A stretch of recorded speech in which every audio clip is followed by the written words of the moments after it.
My name is Dr. Anthony Levatino. I'm a practicing obstetrician-gynecologist and I've performed over 1,200 abortions.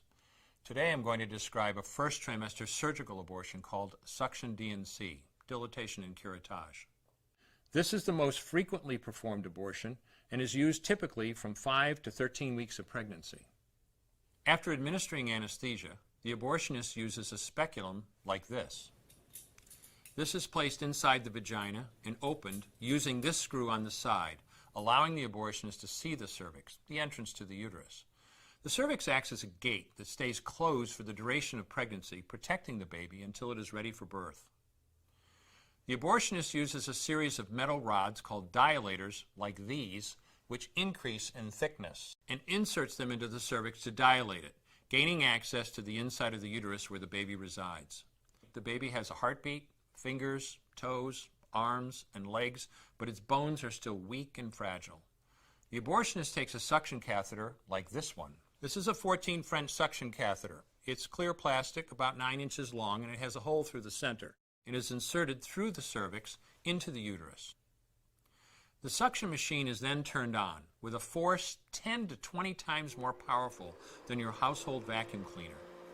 The baby is rapidly torn apart by the force of the suction and squeezed through this tubing down into the suction machine, followed by the placenta. Though the uterus is mostly emptied at this point, one of the risks of a suction D&C is incomplete abortion, essentially pieces of the baby or placenta left behind. This can lead to infection or bleeding. In an attempt to prevent this, the abortionist uses a curette to scrape a lining of the uterus. The curette is basically a long-handled curved blade. Once the uterus is empty, the speculum is removed and the abortion is complete.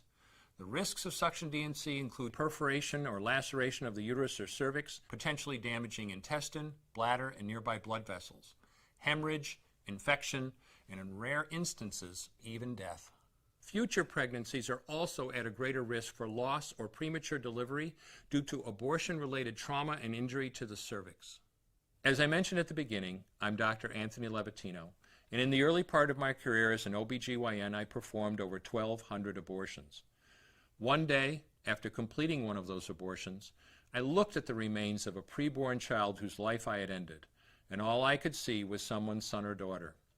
I came to realize that killing a baby at any stage of pregnancy for any reason is wrong.